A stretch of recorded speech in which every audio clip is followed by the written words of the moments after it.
Tous, alors on se retrouve pour notre deuxième vidéo sur le commentaire de texte. Aujourd'hui on va apprendre comment rédiger l'introduction et la conclusion.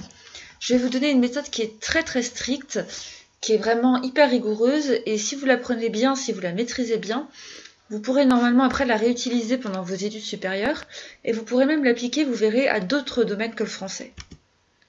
Alors, le principe de base dans le commentaire de texte, dans la rédaction, c'est qu'on rédige absolument tout. On ne doit pas faire de tableau, certainement pas de schéma, pas de liste.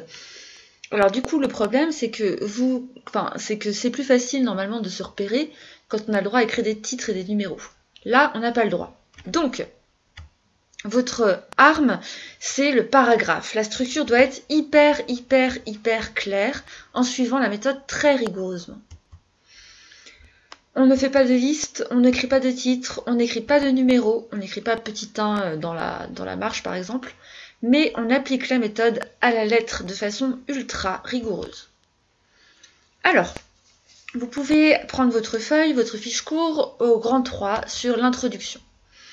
Alors, l'introduction, c'est ce que les Grecs, les rhétoriqueurs appelaient l'exorde, ça commence par la captatio benevolentiae, qui est l'art de savoir capter son auditoire tout en s'assurant sa bienveillance. Alors, comment est-ce qu'on fait pour que le professeur de français qui va vous corriger le jour du bac soit bienveillant? Dès le début, dès vos premières lignes, c'est pas compliqué. On fait pas de faute d'orthographe, on ne dit pas d'âneries, pas de grosses bêtises, et on écrit des phrases correctes, des belles phrases. Donc pour cela, vous êtes obligé de rédiger au brouillon l'introduction et la conclusion. Vous ne rédigez surtout pas tout, hein, on a déjà expliqué comment faire le plan au brouillon, mais vous rédigez l'introduction et la conclusion. Alors, le principe de l'introduction, c'est qu'on va du plus large au plus particulier, comme un entonnoir. On commence par ce qu'il y a de plus vaste et on termine par ce qu'il y a de plus précis.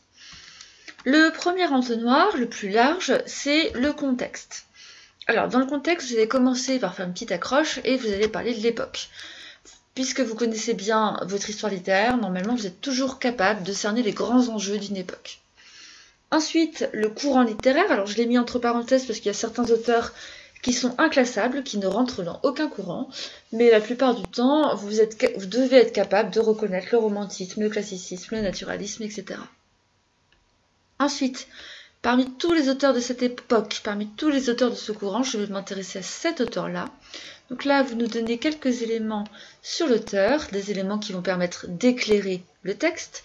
Et enfin, sur toutes les œuvres de cet auteur-là, je vais m'intéresser à cette œuvre. L'œuvre, je rappelle, c'est le livre. C'est pas l'extrait que vous avez sur votre page, c'est le livre tout entier. Alors, il peut arriver bien sûr qu'on ait des auteurs que vous ne connaissiez pas du tout, hein, et une œuvre que vous ne connaissiez pas du tout. Par exemple, il y a quelques années, il y a André Chédid qui est tombé au bac, et les élèves ne savaient même pas que c'était une femme, ils ont tous pensé que c'était un homme. Ça n'est pas grave, hein, on comprend. En revanche, si vous n'êtes pas capable de dire qui est Molière, si vous n'êtes pas capable de dire qui est Baudelaire, il y a un petit problème. Une fois qu'on a fait le contexte, on va à la ligne, on fait un alinéa, mais on ne saute surtout pas de ligne, on reste dans le bloc de l'introduction. On va à la ligne et on va s'intéresser au texte, c'est-à-dire à l'extrait que vous avez sur votre feuille. Alors, on commence par dire à quel moment il se trouve dans l'œuvre si possible. Donc je rappelle que la première scène d'une pièce de théâtre s'appelle la scène d'exposition et que la dernière s'appelle le dénouement. Je rappelle que la première scène d'un récit s'appelle l'incipit et la dernière scène l'excipit. Et un poème ou une nouvelle qui est en début, en fin de recueil, ça s'appelle un poème liminaire. Ensuite, vous dites le genre et la forme. C'est le moment, par exemple, en versification, de sortir toutes vos belles connaissances sur les alexandrins, les sonnets, etc. Vous dites quel est le sujet du texte. Éventuellement, vous faites un mini résumé en une phrase, histoire qu'on sache de quoi on parle. Et une fois que vous avez dit le sujet, vous dites quels sont les enjeux. Alors ça, c'est hyper important. Les enjeux, c'est, en gros, qu'est-ce que ce texte a de particulier, qu'est-ce qu'il a de spécial, qu'est-ce qu'il veut faire, et qu'est-ce qu'on perd si on le retire. D'accord? Si ce texte n'existe pas dans l'œuvre, qu'est-ce qu'on perd?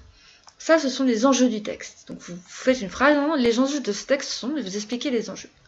Une fois que vous avez trouvé les enjeux, vous allez tout naturellement déboucher sur le troisième paragraphe, qui est la problématique. Donc vous faites une phrase Ça découle sur une phrase, un paragraphe, c'est hyper bien mis en valeur. La problématique qui est une question. Attention quand vous la rédigez, s'il vous plaît, je vous rappelle que quand une phrase, une interrogation est indirecte, c'est-à-dire que vous commencez par « nous allons nous demander si », on n'inverse pas le sujet et le verbe et on ne met pas de point d'interrogation. Enfin, de la problématique découle un plan en 3 parties. Donc vous allez à la ligne et vous donnez les 3 parties, les 3 choses que vous allez démontrer pour répondre à la problématique. Alors, je vous donne un exemple d'une introduction, enfin ici spécialement du contexte, le premier paragraphe, sur un poème de Baudelaire qui s'appelle Élévation dans le recueil Les Fleurs du Mal. Alors, vous allez pouvoir rédiger la chose suivante. L'introduction est la partie la plus codifiée du commentaire, c'est-à-dire qu'il y a vraiment des codes précis à suivre. Elle se fait en 4 temps qui correspondent à 4 paragraphes joints, collés, on ne saute pas de ligne, du plus large au plus particulier. Ça forme donc comme un entonnoir. Alors, dans le premier paragraphe, après une accroche ou pendant l'accroche, on évoque le contexte. Avec le contexte, on va commencer par évoquer l'époque. Ici, vous voyez, j'ai évoqué l'époque très rapidement en une phrase pour expliquer qu'on est à un moment où la poésie, dans le 19e siècle, la poésie connaît un très très grand essor. Ensuite, si on connaît, on explique les grands enjeux du courant littéraire. Ça va permettre de mieux comprendre et de mieux analyser le texte. Alors ici, dans Élévation, le courant littéraire est très important parce que Élévation, ça explique les principes, enfin, on peut y voir les principes du symbolisme. Donc j'ai décidé d'adapter mon introduction et de prendre beaucoup de place pour expliquer ce qu'est le symbolisme. Ensuite, je dis quelques mots intéressants et pertinents sur l'auteur. Donc ici, j'ai dit juste une phrase. Pas la peine, si vous connaissez toute la biographie de l'auteur, de la dérouler. Ce qui nous intéresse, c'est ce qui va permettre d'éclairer le texte. Et je dis quelques mots de l'œuvre, du livre tout entier. Ici, par exemple, dans Les Fleurs du Mal, c'est toujours intéressant de dire, comme Madame Bovary, que ça a été condamné pour telle et telle raison. Dans le deuxième paragraphe, donc on va à la ligne, on fait un alinéa, mais on ne saute pas de ligne. On évoque le texte en particulier. Alors, voici le paragraphe que j'ai rédigé sur le texte, l'élévation. Alors, on commence par dire le moment dans l'œuvre. Dans l'élévation, c'est assez intéressant de dire quel était le poème avant et le poème après, parce qu'il y a un rapport avec l'élévation. Ensuite, j'explique son genre et sa forme. Donc ici, c'est 5-4-1 en alexandrin, avec des rimes embrassées, donc une forme traditionnelle. Ensuite, j'explique le sujet, qu'est-ce qu'il y a dans le texte concrètement, et enfin, je donne les enjeux, les grands enjeux de ce poème. Les enjeux vont découler sur la problématique, donc je vais à la ligne et je fais juste en une phrase la problématique, ça permet de très bien l'identifier. Et enfin, je donne mon plan. Alors pour donner le plan, c'est pas compliqué, on fait une phrase d'une partie, regardez ici la partie 1, point, partie 2, point, partie 3, point.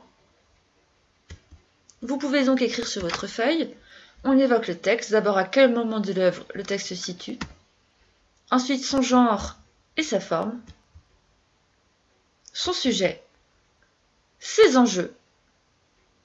On va à la ligne, les enjeux du texte aboutissent à une problématique qui doit être précise, on a précisé tout ça dans notre première vidéo.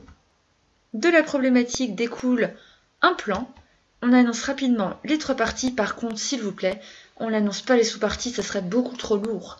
Les sous-parties, elles vont être annoncées au début de chaque partie. Alors ensuite, vous allez directement au grand 5, s'il vous plaît, vous sautez le 4 sur votre feuille, parce qu'on va voir comment on rédige une conclusion. Alors voici la conclusion que j'ai rédigée sur Élévation. Vous pouvez voir que ça fait 2 paragraphes et que c'est court. Une conclusion, c'est rapide. Alors, dans le premier paragraphe, je fais un petit bilan. J'ai rappelé mes 3 parties. Donc, j'étais à chaque fois séparée par une virgule pour que ce soit le plus clair possible. Et ensuite, j'ai répondu à ma problématique. Les mots de la problématique, ils doivent toujours revenir plusieurs fois, tout au long de votre développement et à la fin. Parfois, les élèves l'oublient complètement pendant le développement et hop, juste à la fin, ils la reprennent alors qu'ils ont parlé de complètement autre chose pendant tout le développement, ça se fait pas bien. Ensuite, dans le dernier paragraphe, Je fais une ouverture. Alors, oubliez la question, les grandes questions à la noix, du type les hommes vont-ils un jour tous s'aimer? Ou vraiment, est-ce qu'un jour on va comprendre que la guerre c'est mal? Ça, on s'en fiche, les questions, enfin j'ai quasiment jamais vu de questions intéressantes en ouverture de commentaires de texte. Non, vous allez ouvrir sur un autre texte. Vous prenez un autre texte qui est intéressant, auquel on peut faire un lien, avec lequel on peut faire un lien, soit parce qu'il ressemble, soit parce qu'il est complètement différent, et vous ouvrez, voilà, vous montrez que vous vous y connaissez, vous êtes capable de jongler entre plusieurs textes littéraires. Ça, c'est la cerise sur le gâteau. S'il vous plaît, l'ouverture, elle n'est pas facultative, on l'attend, on l'espère, on la veut. Alors, dans la conclusion, vous pouvez écrire qu'elle est bien séparée du reste du devoir, ça veut dire qu'on saute plusieurs lignes, et qu'elle est commencée par une formule claire, par exemple en conclusion, pour conclure ou finalement. S'il vous plaît, on ne dit jamais au final, c'est affreux.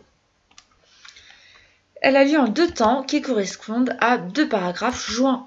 On a sauté une ligne avant, mais on n'en saute pas pendant. Le premier paragraphe, c'est le bilan. On reprend les 3 parties et on répond à la problématique.